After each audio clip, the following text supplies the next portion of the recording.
अस्सलाम वालेकुम फ्रेंड्स। उम्मीद करता हूँ कि आप सब लोग खैरियत से होंगे और अपनी अपनी ज़िंदगियों में बहुत सारा एंजॉय कर रहे होंगे। अगेन आप लोगों को मैं अपने इस यूट्यूब चैनल पे वेलकम करता हूँ। तो बेसिकली आज हमने जो है ना वो न्यूमेरिकल करने हैं। ठीक है, हमने चार्ल्स लॉ पिछले लेक्चर में डिस्कस किया।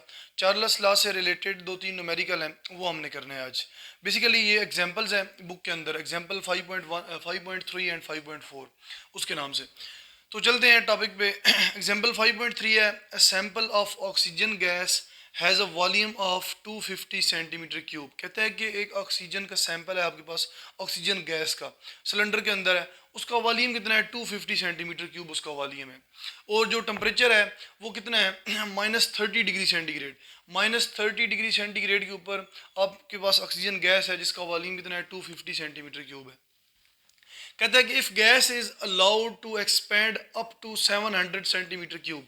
कहता है कि उस जो वॉल्यूम है ना गैस का, अगर वो एक्सपेंड किया जाए, बढ़ाया जाए, कितने से, 250 से 700 सेंटीमीटर क्यूब कर दिया जाए, तो हमें कितना जो है at constant pressure find out it's final pressure. कहता है कि जब 250 सेंटीमीटर क्यूब से 700 सेंटीमीटर क्यूब उसका वॉल्यूम बढ़ेगा, बढ़ाएंगे हम, तो कितना टेम्परेचर देना पड़ेगा, कितने टेम्परेचर पे जो है ना ये सारी चीज़ें होंगी, ये सारा काम होगा।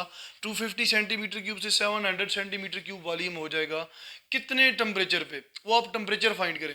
और दूसरी बात कि कांस्टेंट प्रेशर, प्रेशर कांस्टेंट रखना है। सही है, ये चार्ल्स लॉ की वैसे भी जो है ना एक आप कह सकते हैं रिक्वायरमेंट है कि प्रेशर कांस्टेंट हो। तो देखते हैं गिवन डाटा क्या है हमारे पास। V1 इनिशियल वॉल्यूम कितना है जी, 250 सेंटीमीटर क्यूब है। आगे नेक्स्ट जो वॉल्यूम जो यानी कि चेंज हुआ है, V1 से V2 हुआ है, फाइनल वॉल्यूम कितना हो गया, V2 700 सेंटीमीटर क्यूब। आगे टेम्परेचर T1, जो पहला टेम्परेचर था, इनिशियल टेम्परेचर जिसके ऊपर ये 250 सेंटीमीटर क्यूब वॉल्यूम है, वो टेम्परेचर कितना है, -30 डिग्री सेंटीग्रेड। अब ये चीज़ ध्यान में रखनी है कि चार्ल्स लॉ के अंदर जो टेम्परेचर है उसको केल्विन के अंदर रखना है, क्योंकि हमने चार्ल्स लॉ की ये डेफिनेशन पढ़ी थी कि जो हम टेम्परेचर यूज़ करेंगे वो कौन सा, एब्सोल्यूट टेम्परेचर यूज़ करेंगे। ठीक है, तो एब्सोल्यूट टेम्परेचर किस में होता है, केल्विन में होता है। तो यहाँ पे आप जो है ना इसको केल्विन में करना है सबसे पहले। तो ये हमने कन्वर्जन पढ़ी हुई है कि केल्विन से सेंटीग्रेड से केल्विन में जाएंगे तो क्या करेंगे, और केल्विन से सेंटीग्रेड में जाएंगे तो क्या करेंगे। तो सेंटीग्रेड है हमारे पास, सेंटीग्रेड से किस में जाना है, केल्विन में जाना है। तो सेंटीग्रेड से जब केल्विन में जाएंगे तो 273 ऐड करेंगे, तो -30 + 273 बाहर हमने क्या लिख दिया, ओवरऑल केल्विन। तो कितना हो गया, 243 केल्विन जब आप इसको सॉल्व करेंगे। तो आगे T2 जो है ना वो हमने फाइंड करना है, वो ऑटोमेटिकली किस में आएगा, हमारे पास केल्विन में आएगा। अगेन आप उसको केल्विन को फिर सेंटीग्रेड में करना चाहें तो बेशक कर सकते हैं। सोल्यूशन क्या है, according to Charles law. Charles law के अकॉर्डिंग, जो चार्ल्स लॉ ने जो फार्मूला दिया था, एक मैथमेटिकल रिप्रेजेंटेशन थी, वो क्या थी, V1/T1 is equal to V2/T2। यहाँ से आपने क्या फाइंड करना है, T2 फाइंड करना है, यानी कि ये फाइंड करना है। तो जब भी आपके पास फ्रैक्शन इक्वलिटी में हो, ये क्या है, फ्रैक्शन है, ये भी फ्रैक्शन है, ये भी फ्रैक्शन है। फ्रैक्शन जब भी इक्वलिटी में हो तो क्रॉस मल्टीप्लाई करते हैं, यानी कि इसको इसके साथ मल्टीप्लाई करेंगे, इसको इसके साथ, जब भी बीच में इक्वलिटी हो। तो V1T2 और V2T1 ये हो जाएंगे आपके पास। तो आपने क्या फाइंड करना है, T2 फाइंड करना है। ये T2 आप इधर लेके आएंगे तो आपके पास क्रॉस मल्टीप्लाई होगा, V2T1, ये V2T1, और ये V1 जो है ना वो नीचे चला जाएगा। समझ आ गई इस चीज़ की। तो नेक्स्ट चलते हैं, by putting values of variable. ये सारा मैथमेटिक्स है, मैथमेटिक्स आप लोगों को जो है ना होप्स हो के आती होगी, आता होगा, इतना कोई मुश्किल नहीं है। By putting values of variable, यहाँ पे वेरिएबल्स की वैल्यू पुट करें सिंपली। तो V2 की वैल्यू कितनी है, 700 सेंटीमीटर क्यूब है, और आगे T1 की वैल्यू 243 केल्विन है, और डिवाइडेड बाय V1 जो है ना वो कितना है, 250 सेंटीमीटर क्यूब है। यहाँ पे क्या होगा कि सेंटीमीटर क्यूब सेम यूनिट आपस में क्या हो जाएंगे, कैंसिल आउट हो जाएंगे। अब आप 700 को 243 से मल्टीप्लाई करेंगे और डिवाइड करेंगे, किससे, 250 से डिवाइड करेंगे।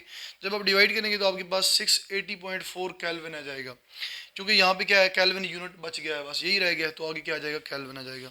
तो आपका टेम्परेचर कितना हो गया, 680.4 केल्विन, यानी कि टेम्परेचर क्या हो गया, बढ़ गया। वॉल्यूम बढ़ाया आपने 250 से 700 किया, तो टेम्परेचर कितना हो गया, 243 से 680.4 केल्विन हो गया। अब आप इस केल्विन को मजीद जो है ना सेंटीग्रेड में कर सकते हैं। सेंटीग्रेड में कन्वर्जन के लिए केल्विन से जब सेंटीग्रेड में जाते हैं तो 273 क्या कर देते हैं, माइनस कर देते हैं। तो 680.4 से 273 माइनस करेंगे तो आपके पास जो टेम्परेचर है वो 407.4 सेंटीग्रेड। अब टेम्परेचर किस में आ गया, सेंटीग्रेड में आ गया या सेल्सियस में आ गया। नेक्स्ट एग्जांपल है, इस एग्जांपल के अंदर हमने टेम्परेचर फाइंड किया और नेक्स्ट एग्जांपल के अंदर हम जो है ना वॉल्यूम फाइंड करेंगे। A sample of hydrogen gas occupies a volume 160 centimetre cube. Initial volume कितना है 160 centimetre cube at 30 degree centigrade. अब ये 30 है, पॉजिटिव 30 डिग्री सेंटीग्रेड है, इसके अंदर -30 था। तो 30 डिग्री सेंटीग्रेड के ऊपर एक गैस है, हाइड्रोजन गैस है, उसका वॉल्यूम कितना है 160 सेंटीमीटर क्यूब है। If its temperature is raised, अगर इसका टेम्परेचर बढ़ाया जाए 30 से 100 किया जाए, यानी 30 डिग्री सेंटीग्रेड से बढ़ा के 100 डिग्री सेंटीग्रेड कर दिया जाए, तो इसका new volume calculate what will be its volume if the pressure remains constant. तो इसका फाइनल वॉल्यूम क्या होगा, या इसका न्यू वॉल्यूम, यहाँ पे फाइनल लिख लें, फाइनल वॉल्यूम या इसका न्यू वॉल्यूम कितना होगा जब प्रेशर हम क्या रखेंगे, कांस्टेंट रखेंगे। तो गिवन डाटा क्या है कि V1 हमारे पास 160 सेंटीमीटर क्यूब है, V2 जो है ना हमने फाइंड करना है, इसका न्यू वॉल्यूम फाइंड करना है। T1 कितना है 30 डिग्री सेंटीग्रेड है और T2 कितना है 100 डिग्री सेंटीग्रेड है। दोनों को हमने किसके अंदर कन्वर्ट कर लिया, केल्विन के अंदर। 30 के अंदर 273 प्लस करेंगे तो आपके पास 303 केल्विन आ जाएगा। 100 के अंदर आप 273 प्लस करेंगे तो आपके पास 373 केल्विन आ जाएगा। अब दोनों टेम्परेचर T1 और T2 किस में आ गए हैं, केल्विन में आ गए। According to Charles law V1 over T1 is equal to V2 over T2। Again यहाँ से आपने क्या फाइंड करना है, ये V2 फाइंड करना है। V2 एक साइड पे रखेंगे तो V1 T2 क्या हो जाएंगे, ऊपर आ जाएंगे V1 T2 और T1 नीचे क्या हो जाएगा, डिवाइड हो जाएगा।